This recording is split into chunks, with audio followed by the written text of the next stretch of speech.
तो hello friends, आप लोग कैसे हो।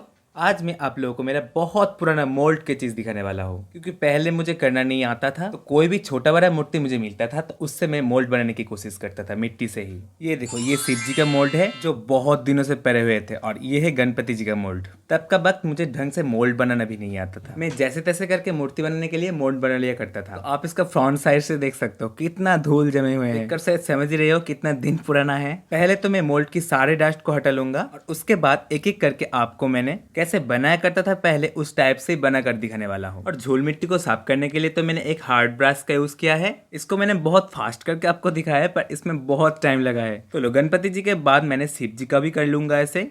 और शिव जी का जो मोल्ड था वो तो और भी पुराना था। तो देखो इसमें कितने मैल जमे हुए हैं। इसको साफ करके मैं यहाँ से मूर्ति बनाकर भी दिखाऊंगा आपको। पर इसको साफ करने में मुझे बहुत मजा आया, क्योंकि देखो जहां जहां पर मैं ब्रश चला रहा हूँ वहां पर एकदम क्लियर हो जा रहा है, क्योंकि डस्ट तो मिट्टी को नहीं खाता। सो मिट्टी का ऑल सरफेस क्लियर हो जा रहा है। अगर आप भी मेरे तरह ऐसे मूर्ति बनाते हो और मूर्ति के लिए पैशनेट हो तो आप भी शायद ऐसे मेरे जैसे खुराफाती आइडिया निकालते थे, या इस प्रोसेस में काम भी करते हो। अगर करते हो तो कमेंट में लिख दो यार। तो चलो, पहले मैंने शिव जी का मोल्ड से मूर्ति बनाऊंगा, जिसके लिए पहले तो मैंने बनाए गए मिट्टी को लूंगा और उसको तोड़ के उसकी एक रोल बना लूंगा। क्योंकि देखो, जितना मोल्ड है उतना ही आपको करना पड़ेगा। सो मैं ऐसे करके एक रोल बना लूंगा, ये देखो। और इसको शिव जी के ऊपर धीरे धीरे करके छाप दूंगा, जिससे मोल्ड की जहां जहां पर जितना सरफेस है वहां वहां पर सारे के सारे मिट्टी अच्छी तरीके से छप जाए। देख रहे हो ना मैं कैसे कर रहा हूँ। आप चाहो तो ऊपर से नीचे की तरफ कर सकते हो, या आप चाहो तो नीचे से ऊपर की तरफ भी कर सकते हो, आपकी मर्जी। मैं तो ऊपर से नीचे की तरफ ही करूंगा, क्योंकि देखो आप पहले जिस प्रोसेस में करोगे उस प्रोसेस में ही पूरा कंप्लीट करना पड़ेगा। और ऐसा वैसा कोई बात नहीं, आपको जस्ट दिमाग में रखना पड़ेगा कि सारे के सारे हिस्से पे सरफेस क्लियर हो जाए बस। तो देखो, डाइस के अंदर पूरा मिट्टी को अच्छी तरीके से लगाने के बाद मैंने इसको जब बाहर निकालूंगा उससे पहले मैंने पीछे की सरफेस अच्छी तरीके से क्लियर कर लूंगा और दबा दबा कर उसको फिक्स कर दूंगा, जिससे आपको बाहर निकलने में दिक्कत ना हो। जैसे जैसे मैं कर रहा हूँ आप सेम प्रोसेस देख देख के फॉलो करो, आपका बनेगा ही। और एक बार पूरा हो जाने के बाद मैंने और भी अच्छी तरीके से सारे के सारे हिस्से में दबा रहा हूँ, जिससे सारे हिस्से में हर कोने कोने में अच्छी तरीके से मिट्टी पहुंच जाए। अब देखो, मिट्टी को पूरा डाइस में डालने के बाद अब मिट्टी को धीरे धीरे करके यहाँ से निकलना भी पड़ेगा। सो मैंने डाइस को बाहर से थोड़ा थोड़ा करके ठोक लूंगा, जिससे मिट्टी थोड़ा अलगा हो जाएगा। और उसके बाद अलग से मिट्टी लेकर जगह जगह पर मैंने छाप छाप के निकालने की कोशिश करूंगा, जिससे थोड़ा थोड़ा करके अटैचमेंट मोल्ड से छूटते जाए। और पूरा मोल्ड की सेम प्रोसेस में हो जाने के बाद धीरे धीरे करके उसको बाहर निकाल लूंगा। जैसे आप देख रहे हो सेम प्रोसेस में करना। अब मैं इसको बाहर निकाल ही लूंगा इस तरीके से, देखो।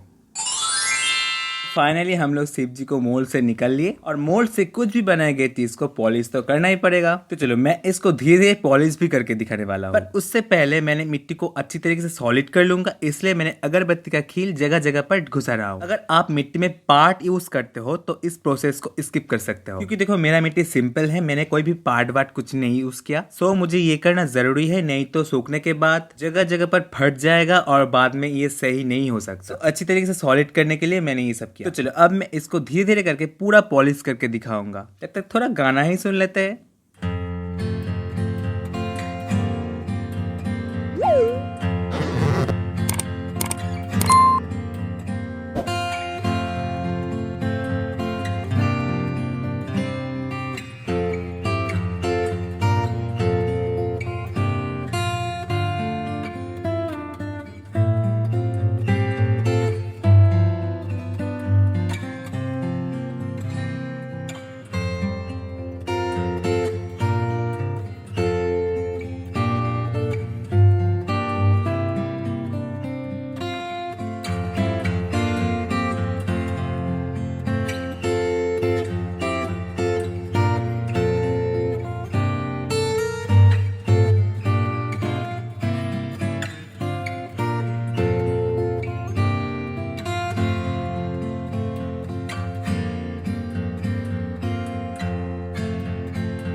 तो देखो, पॉलिश करने के बाद शिव जी को ऐसे दिख रहा है कि देखकर लग ही नहीं रहा कि हम लोग इसको मोल्ड से बनाए हैं। तो चलो, आप लोगों को मैंने गणपति जी को भी दिखाने वाला था, तो इसके लिए मैंने थोड़ा एक्सपेरिमेंट कर रहा हूँ यहाँ पर कि कैसा बन रहा है। उसके बाद पूरा अच्छी तरीके से बनाकर दिखाऊंगा।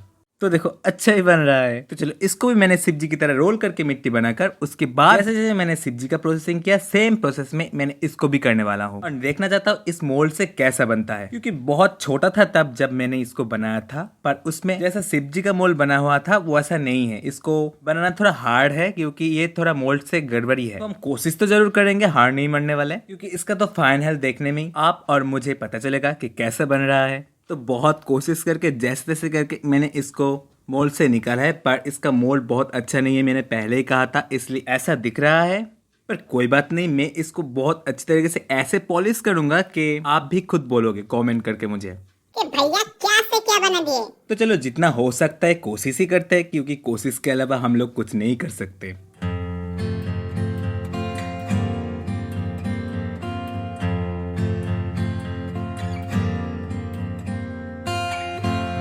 तो देखो जितना मैं कर सकता था उतना तो मैंने की। तो अब ये बताओ गणपति जी एंड शिव जी के अंदर आपको कौन सा ज्यादा पसंद आया? मुझे तो शिव जी का ही अच्छा लगा। आप अपना राय नीचे कमेंट कर देना। तो चलो आज के लिए तो इतना ही, मिलते हैं नेक्स्ट वीडियो में। Okay bye bye. आपका दिन बहुत शुभ हो और इतनी देर तक बनाने के लिए आपको बहुत बहुत शुक्रिया।